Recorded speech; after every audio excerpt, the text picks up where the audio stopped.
2월 10일 화요일 새벽 기도회를 하나님 앞에 드립니다. 오늘 하나님께서 우리에게 주신 말씀은 요한복음 4장 15절에서 26절까지의 말씀입니다. 기록된 하나님의 말씀을 제가 봉독합니다. 여자가 이르되 주여 그런 물을 내게 주사 목마르지도 않고 또 여기 물 길르러 오지도 않게 하옵소서. 이르시되 가서 네 남편을 불러오라. 여자가 대답하여 이르되 나는 남편이 없나이다. 예수께서 이르시되 네가 남편이 없다 하는 말이 옳도다. 내가 남편 5이 있었고 지금 있는 자도 내 남편이 아니니 내 말이 참되도다. 여자가 이르되 주여 내가 보니 선지자로소이다.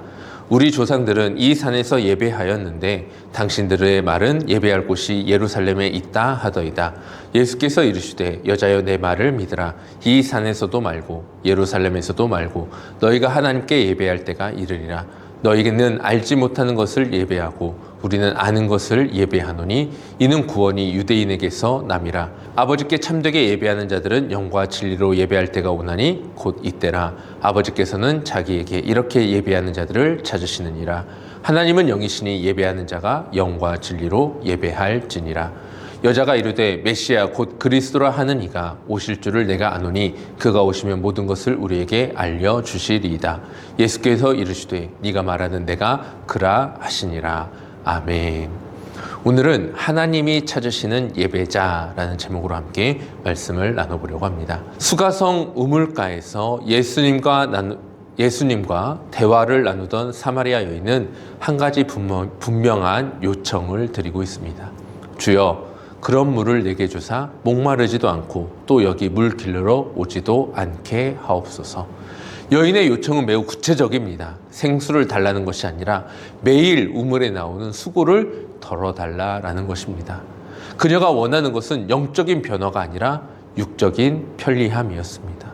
그러나 예수님의 응답은 그녀의 기대와 달랐습니다. 가서 네 남편을 불러오라. 예수님은 그녀의 육적인 요청에 직접 답하지 않으시고 그녀가 숨기고 싶었던 진실을 향하여 말씀하고 계십니다. 남편이 없다는 그녀의 짧은 대답 뒤 예수님은 그녀의 과거와 현재를 모두 드러내 놓으십니다. 네가 남편 5이 있었고 지금 있는 자도 네 남편이 아니니. 이 순간 여인은 자신의 진실과 직면하게 됩니다. 그녀가 매일 정오에 홀로 우물가에 나왔던 이유, 사람들을 피해 살아온 이유가 다 드러난 것입니다. 그러나 예수님의 말씀에는 정죄가 없었습니다. 오직 진실을 있는 그대로 보게 하시는 사랑이 있었습니다. 그러자 여인은 대화의 방향을 바꿉니다. 주여 내가 보니 선지자로소이다. 우리 조상들은 이 산에서 예배하였는데 당신들의 말은 예배할 곳이 예루살렘에 있다 하더이다. 여인은 예수님을 선지자로 인정하면서도 동시에 개인적인 진실 대면에서 벗어나 종교적 논쟁으로 이동하고자 합니다. 그리심산이냐 예루살렘이냐 하는 600년 이상 지속된 사마리아와 유대인들의 논쟁, 이 사이의 갈등을 꺼내들어서 그의 대화의 주제를 바꿔보고자 한 것입니다. 본문 속의 문제는 분명합니다. 여인은 편리함을 구했지만 예수님은 그녀의 진실을 드러내기 원하셨습니다. 그녀는 개인적인 변화보다 종교적인 정체성에 매달렸고 내면의 갈증보다 겉으로 드러나는 예배의 형식에 관심을 두었습니다. 이 사마리아 여인의 모습, 오늘 저와 여러분의 삶과 어떻게 연결지어 볼 수 있을까요? 우리도 종종 신앙생활 가운데에서 편리함을 추구하고자 합니다. 하나님이 이 문제만 해결되어지면 나는 하나님께 최선을 다하여 나아가겠습니다. 하나님 우리 자녀의 이 일만 문제가 해결되어지면 내가 하나님을 위하여 헌신하고 봉사하는 삶을 살아가겠습니다. 그런데 정작 그 일이 이루어지면 어떻게 됩니까? 우리는 많은 축복을 원하며 살아가지만 정작 내 삶이 하나님 앞에서 온전히 변화되는 것에 대하여는 부담스러워할 때가 있다라는 사실입니다. 은혜는 받고 싶지만 나의 진실과 대면하는 것은 두려워하기도 합니다. 예배는 드리고 싶지만 감추고 싶은 삶의 영역들을 여전히 가지고 하나님 앞에 나아갈 때가 있습니다. 하나님께 보여주고 싶은 모습과 실제 우리의 삶의 모습 사이에 간격이 있다라는 것입니다. 그리고 여인처럼 우리도 개인적인 변화보다 종교적인 논쟁에 더 열심일 때가 있습니다. 어느 교회가 옳은 교회인가? 어떤 예배가 정통적인 예배인가? 어떤 찬양이 은혜로운 찬양인가?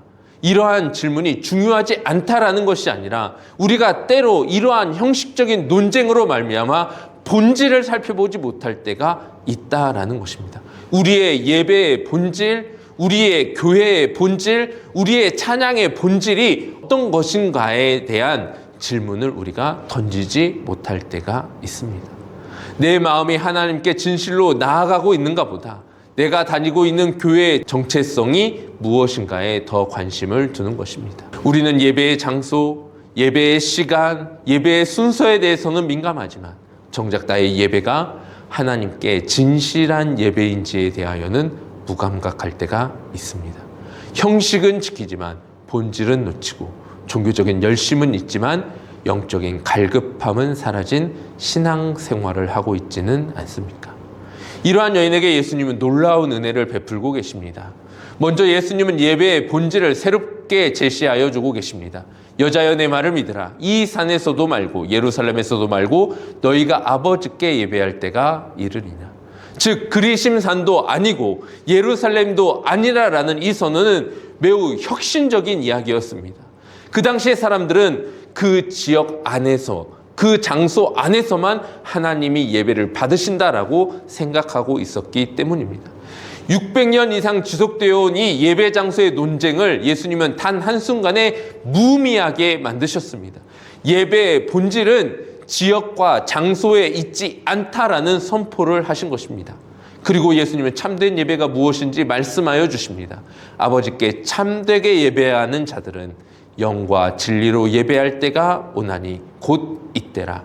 아버지께서는 자기에게 이렇게 예배하는 자들을 찾으시느니라. 이 말씀에서 우리는 놀라운 진리를 발견하게 됩니다.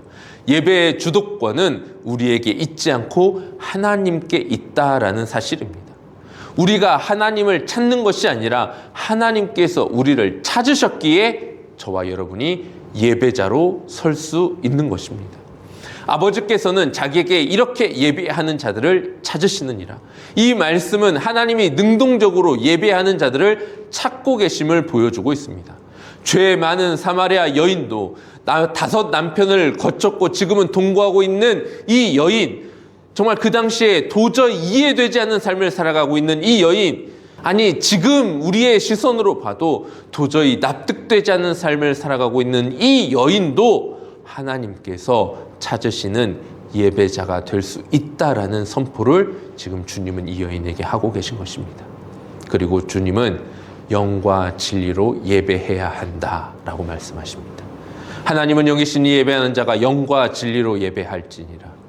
우리가 예배 때마다 끊임없이 고백하는 이 단어, 이 문장, 영으로 예배한다라는 것은 성령의 역사 가운데에서 예배한다라는 뜻입니다.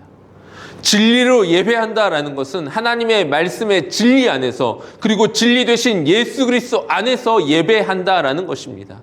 형식이 아닌 본질, 장소가 아닌 관계, 의식이 아닌 영과 진리가 예배의 핵심임을 선포하고 있는 것입니다. 마지막으로 예수님은 자신의 정체성을 분명하게 말씀하여 주십니다. 여인이 말합니다. 메시아 곧 그리스도로 하는 이가 오실 줄을 내가 아노니 그가 오시면 모든 것을 우리에게 알려주시리이다. 여인의 고백은 미래형입니다. 오실 줄 아노니, 언젠가 오신다라는 것입니다. 그녀는 여전히 메시아를 기다리고 있습니다. 그러나 예수님의 대답은 현재형입니다. 네가 말하는 내가 그라. 헬라어 원문에서 보면 에고 에이미라는 단어를 사용합니다. 출애굽기 3장 14절에서 하나님이 모세에게 자신을 계시하신 스스로 있는 자다, 나는 스스로 있는 자다라는 이 표현과 동일한 표현입니다. 예수님은 단순히 메시아라고 말씀하신 것이 아니라 자기 스스로 나는 스스로 계신 하나님이다라고 선포하고 계신 것입니다. 여인이 기다리고 있는 메시아는 미래가 아닌 지금, 저 멀리가 아닌 바로 여기 그녀와 대화하고 계신 바로 그분이셨습니다. 기다림의 종결이고 만남의 시작이었습니다. 그녀가 그토록 애타게 찾고 기다리던 메시아가 바로 눈앞에 계셨던 것입니다. 사랑하는 성도님들, 이 은혜가 오늘 우리에게 무엇을 의미합니까? 하나님은 오늘도 우리를 찾고 계십니다. 우리의 과거가 어떻든 우리의 현재가 어떻든 하나님은 참된 예배자를 찾고 계십니다. 우리가 숨기고 있는 것들을 다 알고 있으시면서도 정죄하지 아니하시고 사랑으로 진실 앞에 서게 하십니다. 우리의 모든 것을 이미 다 알고 계신 하나님께서 저와 여러분을 영과 진리로 예배하는 자의 그 자리로 초대하고 계십니다. 더 이상 예배가 특정한 장소, 특정한 시간, 특정한 형식에 갇혀 있는 것이 아니라 우리의 삶의 모든 순간이 우리가 하나님을 갈망하는 그 모든 자리가 하나님께 예배하는 순간이고 자리가 된다라는 사실입니다.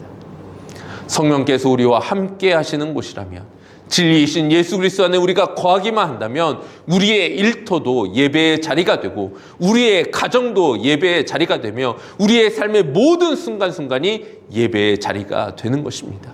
월요일 아침도 예배이고 화요일 오후도 예배이고 우리의 삶의 모든 시간이 하나님께 예배드릴 수 있는 시간이 된다라는 사실입니다. 우리의 삶 전체가 하나님께 예배드리는 자리가 되는 것입니다. 이것이 바로 영과 진리로 드리는 예배입니다. 형식만 갖추고 마음은 멀리 있는 예배가 아니라 진실한 자기 자신으로 하나님 앞에 서는 예배, 종교적인 의무감이 아니라 하나님의 살아계신 가운데에서 마음껏 그 하나님이 주시는 참된 자유와 하나님의 기쁨을 누리는 그 자리, 우리가 늘 사모하는 예배가 될 수 있습니다. 그리고 네가 말하는 내가 그라라라 하시는 예수님이 지금도 저와 여러분과 함께하고 계십니다.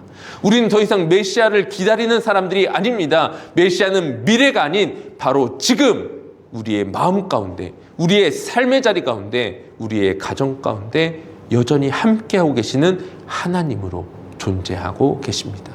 오늘 이 새벽 우리를 찾으시는 하나님께서 우리를 참된 예배자로 세우십니다.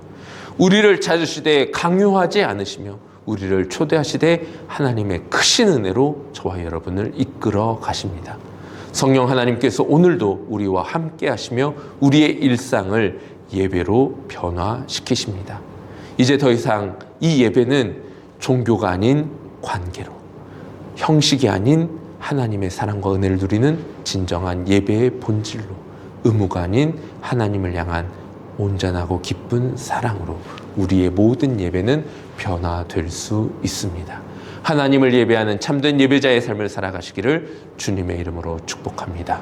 기도하겠습니다. 사랑과 은혜가 풍성하신 하나님, 오늘 우리의 삶의 자리자리가 하나님께 기쁨과 감사함으로 예배드리는 예배자가 되게 하여 주옵소서. 참된 예배자의 예배를 하나님께서 기쁘게 흠양하여 주시고 이 예배를 통하여 우리는 하나님의 크고 놀라운 은혜와 사랑을 마음껏 누리게 하여 주시옵소서. 예수 그리스도의 이름으로 감사하며 기도하옵나이다. 아멘. 함께 기도의 자리로 나가겠습니다.